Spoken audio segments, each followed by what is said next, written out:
Good afternoon. Welcome to another episode of Spilling Tea. I'm your host, Tiffany Daniels. We're going back to the JRC, but before we do, the disclaimers and the trigger warnings. If you're unfamiliar with the Stop the Shocks campaign or the campaign against the troubled teen industry, pertinent links are all right there in the description box. We have Autisticoid's massive archive where we get literally the bulk of our material in regards to the JRC. Neuroplastics article where they interviewed over 800 ABA professionals in regards to the Judge Rotenberg Center's so-called behavior modification program. The very article that got so deep under JRC's skin, they threatened Neuroplastic with a defamation lawsuit, no less, if they didn't remove the website. They didn't, of course, so if you could read it and send it on all your social media, we would definitely appreciate it. We got their GoFundMe linked up as well because, unlike the JRC, us advocates are not folks who have unlimited money sources. Anything you can do to help would be appreciated. If not, we're all broke at this point. Sharing would be appreciated as well. Trigger warnings, folks, when we discuss places like the Judge Rotenberg Educational Center or Agape Boarding School for Boys. You're going to hear vivid descriptions of and catch clips or surveillance footage of people with mental health issues, and disabled people being tortured and abused. If you got young children present, please use your headphones. Also, this channel is marked not for kids for a reason. We use profanity and speak on dark subjects. If your child's 16 and younger and they are watching this, parental supervision is advised. All right, now we're going to enter into another episode where they're going to blame the other center for when the behaviors get worse because the JRC tends to dodge accountability like, extreme feminists these days. It's like they're in the Matrix. Anyways. But as always, we're probably going to repeat ourselves to refute their stupidity because the JRC never learns anything. Right? Okay. So, while under the care of the Hogan Regional Center, RM required increased staffing, chemical restraint, and frequent physical and mechanical restraint, and experienced significant behavioral regression. I'm going to explain this to you again, JRC. Please take out notebooks. I'm getting really tired of having to repeat myself.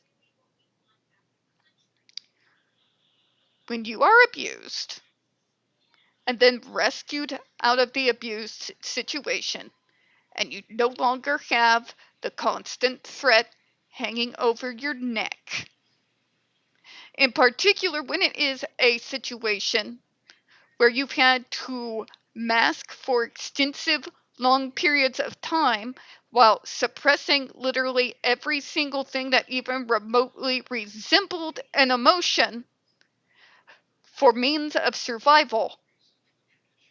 When you get out from underneath that threat because you know that nobody's going to punish you for, having feelings, all that suppressed shit comes out.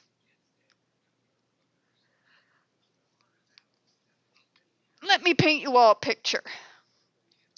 Many moons ago, about around circa 2000, was when I left my situation. Okay? It was done very abruptly. I did not see it coming. And once it did, and I understood that I was safe, all the things that I had been suppressing for multiple years, at that point, as far back as I was able to recall and remember, the dam busts. Now, contrary to popular belief, it's not that us autistics don't feel emotions. It's that autistics feel emotions extremely deeply. So we try to set up a filter so that it doesn't overwhelm. But when you're in a situation where the rescue comes out of nowhere and you have no anticipation on it, And all that pressure from all that suppression and the dam busting happens. It's a domino effect. So all the crap that you've been suppressed is rushing out at once. It affects behaviors, it affects cognitive performance, it affects memory, it affects how you deal with things physically, it affects every single level of what makes us human. Okay? When that happens, when we get overwhelmed, what do we know about what happens when autistic people become overwhelmed? There's usually behaviors that are going to be involved. In particular, in regards to abuse. The two primaries I've seen in my time with the state and what I lived personally was primary issues with extreme sadness and pain. Number one. Number two, a whole hell of a lot of massive, massive rage and wrath. My anger had anger management issues, okay? So my so-called aggressive behaviors, you better bet your sweet ass they got worse. And then there was also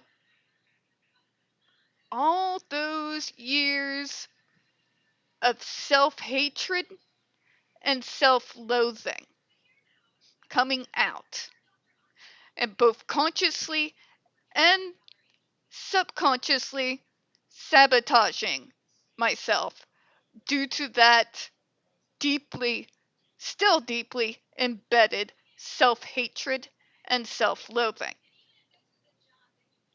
That's gonna affect your behavior. Also, in violent situations, we come out with post-traumatic stress disorder. And if you already have anxiety disorder, you're autistic too, it is the trifecta from hell. Okay? All three of them firing off at once. Okay? So, yes, for a time, but we are processing and beginning to come to grips with the, particularly for JRC survivors, the absolute horrific atrocities that you have been subjected to for years on end without any anticipation of any form of change. It's going to get worse. I again give you the analogy of when a kid is rescued from a child abuse situation.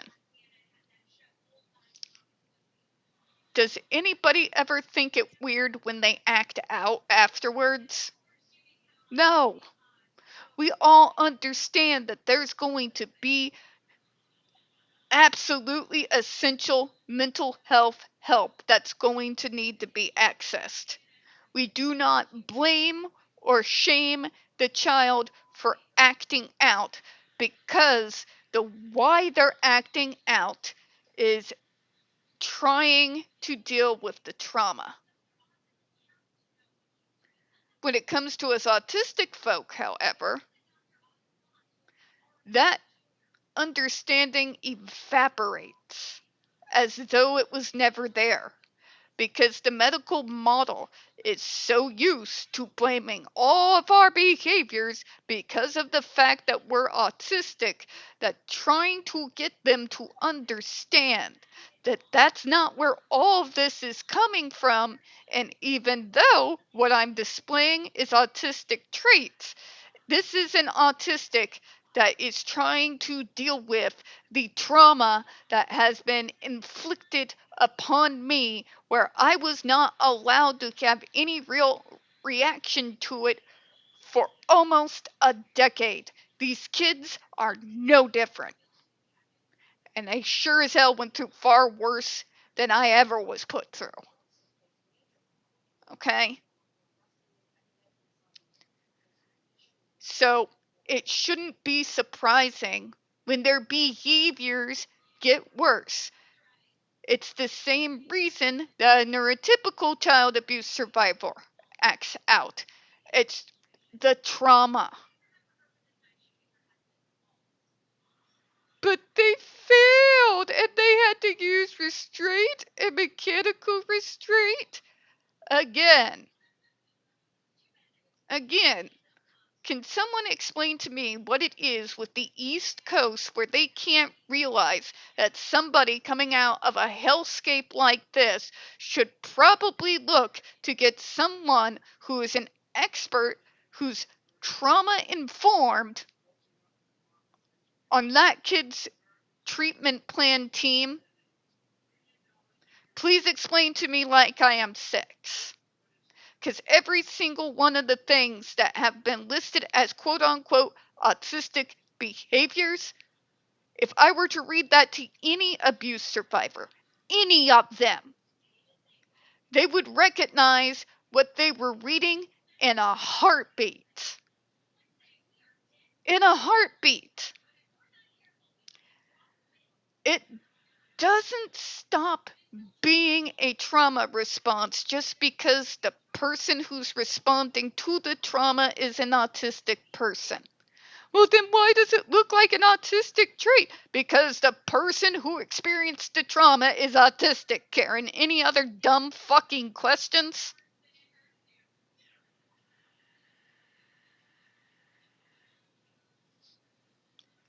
I am unsure why that has to continue to be explained ad nauseum.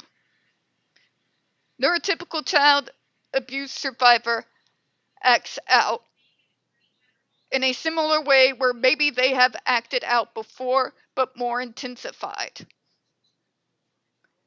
Autistic acts like an autistic with the issues that were before getting worse, having gone through similar situation, but it's gotta be an autism. I can't deal with you people. Some of y'all. I really can't. It's a reaction to the trauma. It's going to get worse before it gets better. The answer is not to send them back to the JRC to be tortured and traumatized even further. The answer would be recognize that what you are seeing is a reaction to trauma. And that the answer is going to be to bring someone on the team who's an expert in dealing with folks who are survivors of abuse. Bring them as a part of the overall team, because these folks aren't always necessarily very well in knowledge when it comes to autistic folks. That's why they become a part of the team. You're not trying to just go to that individual by themselves with no medical history. You know, like the JRC, who will send these kids on to the next provider once you know they act like being spoiled 3-year-olds and give them nothing, and then the kid gets worse, and they don't have any idea what the JRC has been doing to that kid, and they're at a loss and they don't know what to do. It's very clear what is going on in these situations. The JRC absolutely fundamentally refuses to see the increase in those behaviors, this acting out and intensifying of the issues that sent them into the JRC in the first place are their responsibility. They are the ones at fault. They are the ones who tortured and abused starved and sleep deprived, developing teenagers, which, by the way, in and of itself is extremely damaging, is going to have major health issues down the line because of it. The JRC causes the trauma and then uses the trauma to blame everyone else and saying, you took them off of the medicine they needed. We tortured them so that they stopped misbehaving in a way neurotypicals don't approve of. When you took them from our barbaric behavior, they suddenly got worse.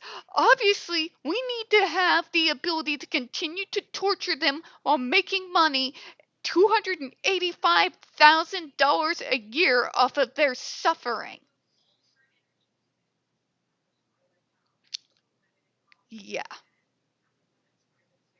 Yeah, spare me.